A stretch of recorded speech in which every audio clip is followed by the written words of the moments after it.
Hello दोस्तों, मेरे को कमेंट्स में एक रिक्वेस्ट आई थी कि please explain homecoming by Kanye West. इसलिए आज मैं वही करने वाला हूँ। आपको नाम से ही पता चल रहा है कि ये गाना है घर आने के बारे में, जैसे गृह प्रवेश जिसे हम कहते हैं। मेरे बंगाली व्यूअर्स के लिए गृह प्रवेश। ऐसे ही गाना का इंट्रो में ये कहता है छी सिटी छी सिटी छी सिटी। मतलब ये कह रहा है कि उसका शहर बहुत बेकार है, वो वहाँ पे रहना नहीं चाहता है, वहाँ पे बहुत गंदगी रहती है। इससे आपको पता चल रहा है कि ये कितना जीनियस है और उसका जो शहर है उसकी सारी आपत्तियों के बारे में, उसकी जो दिक्कतों के बारे में कैसे वो गाने के सिर्फ पहले 5 सेकंड में ही बता देता है। फिर आता है इसका कोरस। उसमें क्रिस मार्टिन कहता है, जो इसका दूसरा सिंगर है इस गाने पे, वो कहते हैं कि वो वापस घर आ रहा है, I am coming home again. इसमें वो बताते ही कि कैसे इवन दो उसका शहर इतना ज़्यादा बेकार है, इतना अच्छी है, फिर भी उसको घर आना अच्छा लगता है क्योंकि वहाँ पे कान्ये वेस्ट उसके लिए वेट कर रहा है। इसमें अगर आप एनोटेशन भी देखोगे तो फिर उसमें लिखा हुआ है कि जहाँ पे बीटल्स यानी मकड़ियाँ रिकॉर्ड करती थी, वो इसी कमरे में ये गाना भी रिकॉर्ड हुआ है, इवन सेम माइक्रोफोन्स यूज़ करके, बिकॉज कान्ये वेस्ट को मकड़ियाँ बहुत पसंद थी।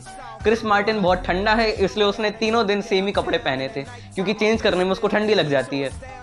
पहले भी कान्ये ने गाना रिकॉर्ड किया था जॉन लेजेंड के साथ, बट फिर उसने उस वाले वर्ड्स को हटा दिया और क्रिस मार्टिन को ले लिया क्योंकि उसका नाम ज़्यादा बड़ा है। आप खुद गिन के देख सकते हो, जॉन लेजेंड में आते हैं सिर्फ 10 लेटर्स, जब क्रिस मार्टिन में आते हैं 11 लेटर्स, इसलिए क्लियरली उसका नाम ज़्यादा बड़ा है।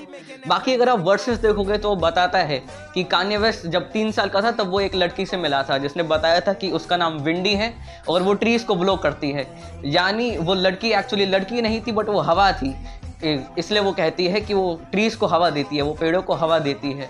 ऑल्सो जब वो टफ एक्ट करते हैं, जब वो मुलायम एक्ट नहीं करते हैं, तो वो कहती है कि अपनी हाइट स्ट्रेट कर लो क्योंकि मुझे पता है तुम मुलायम हो, इसलिए वो अपनी टोपी सीधी कर लेते हैं।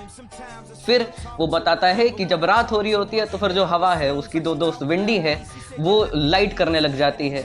इससे पता चलता है कि जो शिकागो का शहर है, उसका बहुत बेकार वाला जो शहर है, उसके हवा में फायरफ्लाइज होती हैं, इसलिए हवा में भी उसको लाइट दिखने लगती है।